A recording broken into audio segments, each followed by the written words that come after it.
5 days to go of the January transfer window, and Michail Antonio may yet be leaving West Ham United. In fact, he is currently in talks to do just that, and that is according to Michail Antonio himself. You couldn't get a better source for this if you try. Michail Antonio has confirmed Michail Antonio may leave West Ham United in the January transfer window. Yesterday we got the latest episode of A Footballer's Football podcast, where Antonio sits down with Newcastle United striker Callum Wilson to discuss things Premier League. In there, they were both asked very directly, is there any possibility of you leaving your club before that window gently closes at 11 PM on Tuesday night? To which Callum Wilson replied, nope, I am Newcastle. To which Antonio replied, honestly, not ruling anything out. And he went one step further, and this was the most interesting phrase for me, which was, there is talks. Not there were talks, there has been talks, that it's just rumours, none of that. He hasn't dismissed it. In fact, he's almost encouraged it by saying there is talks present, leaving the door wide open for Antonio leaving before that deadline day on Tuesday. And if you asked me on Wednesday my probability of Antonio leaving, it would have been 50-50. He might have done, it depends who would get in, so on and so forth. Injury to Danny Ings, probably not. But now, after listening to that podcast yesterday, oh, it's definitely increased. Maybe 75-25 in favour that Antonio will be leaving West Ham before Tuesday night. It was an interesting podcast. Now, when I first read the quotes from Antonio, and that's important, when I read them, because that's what I did. That's how I came across it, first of all.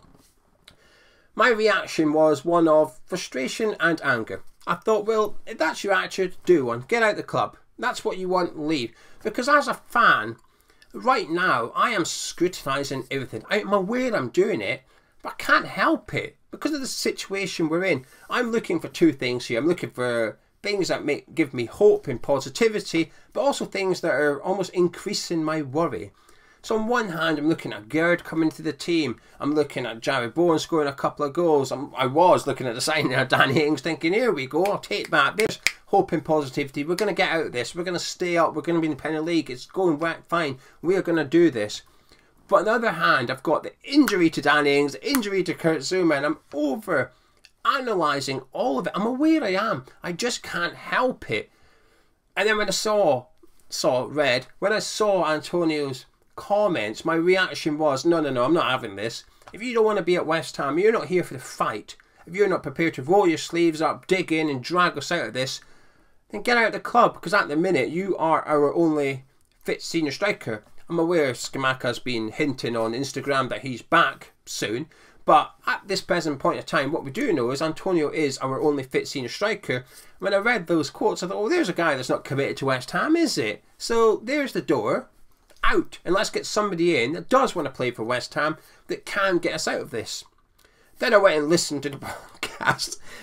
My stance softened a lot, and that's important. If you haven't listened to it, I urge you to go read it. But not read it. I urge you to go listen to it, because reading those quotes is dangerous for two reasons. First of all, there's no context applied. You get 30 words from Antonio. He has a 3-minute answer, and you get a small part of his answer there in black and white text. That's all you get. You don't know if there's a question. Has he just offered up that information? Have they been discussing Liverpool? And Antonio's going, by the way, there's talks. I might be leaving. If it happens, you don't know. You don't know why it's come up in conversation.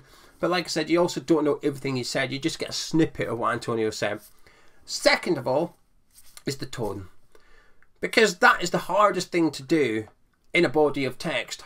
You can see what somebody said, but you don't know how they said it. The words are the same, but the meaning can be completely different. How you interpret those words and how that person said those words can be two completely different things. So I urge you to go and listen to it, because I did, and my stance changed quite a lot, truth be told. Because like I said, I'm aware I'm over-analysing everything at the minute. So anyway, in regards to Michail Antonio, what did he say? Well, he said he's not ruled anything out. There is talks. If it happens, it happens. And that's only part of what he said. Go listen to the podcast to get everything that Antonio gave in response to being asked, is there a possibility of you leaving West Ham United? After listening to it, my stance changed for two big reasons, really. The one thing I do have a grievance with, though, is the fact that he's answered that question. Because I don't believe for 1 second Antonio and Wilson have zero editorial control over that podcast. They must be able to say, take that question out before they've even started. I get why the question's in there. It's a Premier League podcast. We're at the business end of the transfer window. I get why they're going to discuss it. But I don't think they have to ask those two players directly whether or not they're linked with moves away. Especially when they would have known, before they started recording, they would have spoke off camera, etc. There's been lots of rumours. They know fine there's a possibility Antonio is going to leave. That question doesn't need to be in there. But even if it was, Antonio doesn't have to answer it in the way that he does. He could easily just say something along the lines of, it's football, who knows what might happen, but currently my focus is on keeping West Ham in the Premier League.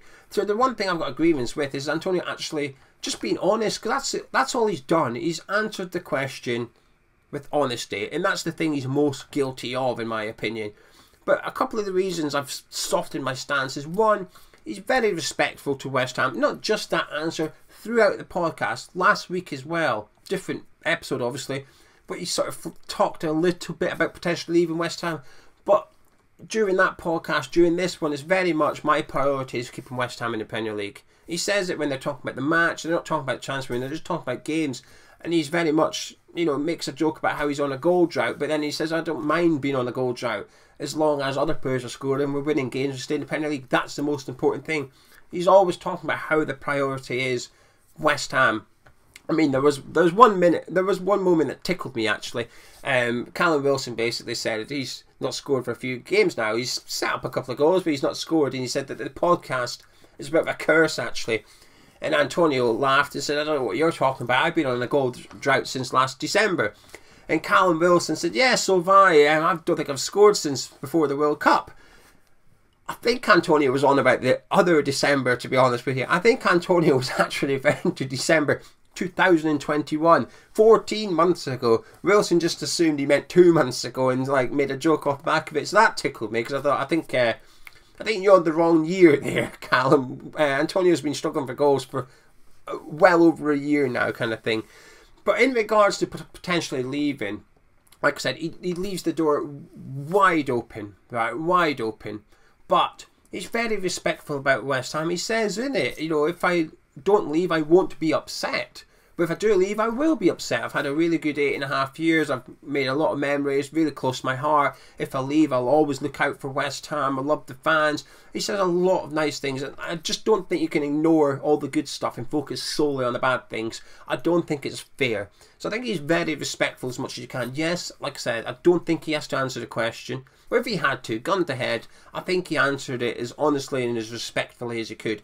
But second of all, as we say, as a fan base, it might come as a surprise. It doesn't really. I think as fans, we've always known there's a possibility that Antonio would leave in this window. But more importantly, for the club, that won't be a surprise. The club have clearly granted him permission to talk to other clubs. And if I was a striker at a club, well, not even a striker, I don't know why I need to be a striker. If I was any position at a club, and the manager, the head of recruitment, director of football, the chairman, whoever come to me and said, oh, we've given you permission to go speak to that club if you want, I'm feeling unwanted. I'm thinking, hang on a minute, I'm up for sale, am I? So, alright, okay. And then you're bringing in Danny Ings. That's why I need to be a striker, because they brought in if I'm a left back and I've been told that, and then suddenly they bring in a striker, I'm not that bothered by him. But if I'm a striker and they bring in another striker, and I'm granted permission to speak to another club, there is possibly an element of me that thinks they obviously want rid of me, kind of thing. This will come as no surprise to West Ham that Antonio is in talks with other clubs. They've granted him permission to do it, I'm assuming. Otherwise, he wouldn't have said that. So that's why my stance softened a little bit. I thought, well, the club have decided this. The club have decided that Antonio may be able to leave, and he's in talks with other clubs. It happens in football. It doesn't mean that when he pulls on a shirt Monday night away to Derby, he's not going to bother. And it doesn't mean anything.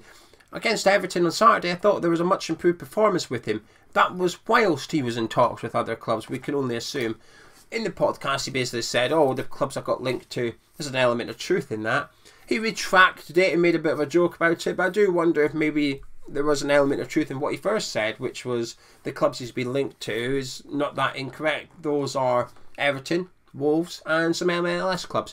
I don't know specifically what clubs, I don't think there is any, I think it's just more the league. Antonio obviously didn't expand on that and confirm any clubs or leagues that he's speaking to. But obviously Sean Dyche is looking like he's always be pointed as Everton manager. You could see that, couldn't you? If Everton have been speaking to Antonio and say, Sean, we can get Michail here tomorrow if you want him. You could see him working in a Sean Dyche 4-4-2, couldn't you? So we'll wait and see. But he's left the door wide open for leaving. In regards to what I hope would happen, I hope he does go. I hope he does. Now, the last 8.5 years, he's given us some wonderful memories. He'll leave as a cult hero. He's in our history books, our all-time Premier League goal scorer. Scored some memorable goals. Scored important goals. 4 goals away to Norwich City when we stayed up. He's turned up. When we've needed Antonio to turn up, he has turned up, usually. 8.5 years, brilliant servant. But today, we don't have to decide about what Antonio's done in the past. There's no disputing that. What we have to decide is, what gives West Ham the best chance of staying in the Premier League for next season? Ultimately, that is what the question is. And it comes down to that every single time. When we're buying a player or selling a player, what gives West Ham the best chance of staying in the Premier League? Is Antonio that man? I don't think he is. And this isn't off this season. It's mainly based on this season. It goes back to the second half of last season as well to some extent. He isn't scoring loads of goals. He's not in form. He has struggled for form. He's not as good as he was 18 months ago. It's as simple as that as far as I'm concerned. So the best thing for West Ham going forward is probably to get another striker in. Now, obviously, it hugely depends on who you get in. You're going to go replace him with somebody from League 2. Not so keen. You go get somebody that you've scouted thoroughly. I know I can hear you already. Don't think we've done that, but hear me out.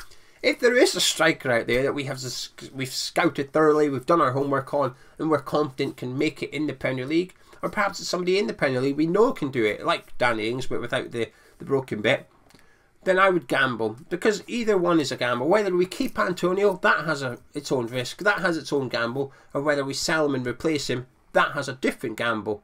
And it's deciding which one to do.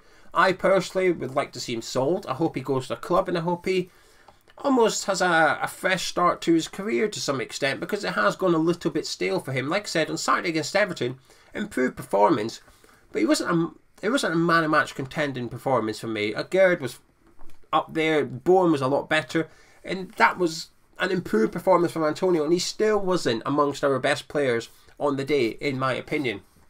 So selling Antonio, yes. And I would be, like I said, I'll be sad to see him go. 8.5 years is a long, long time these days in a Premier League club. If he sees his contract out, he's due a testimonial. It would be a tremendous achievement, but I do hope he goes somewhere else. He has a new breath of life somewhere, and he can get his career back on track. It hasn't gone off the rails or anything, but you know what I'm trying to say. He just does better at that club, and we get somebody else in that can help us going forward. Interestingly, you know, we're going through a bit of a rebuild at the minute. Last week we had 8 players out of contract in the summer. Now we've only got 5. Randolph's left, Dawson's left, Connor Coventry's had his contract extended, so now we've only got 5 players out of contract in the summer. Antonio's not one of them, but we are starting to do things with one eye on next season already, and I quite like it. And David Moyes has spoken about breaking up the old guard at West Ham, and there's been little evidence of it so far. You know, we've played Wolves. 9 of the starting 11 were here 3 years ago. That's not breaking up the old guard. But now, Dawson leaving, if Antonio leaves as well, that's 2 big David Moyes favourites that's gone out the club in the transfer window. That's breaking up the old guard. And I said it hypothetically as a bit of a joke, but I'll say it again. I think the best thing that could have happened to David Moyes this January transfer window was somebody coming and buying Thomas Souček. Just because it stops Moyes using Souček, it would make Moyes try something different. He kind of has with Rice and Paqueta, but there's always this feeling that the inevitable is going to happen, which is Souček starting again.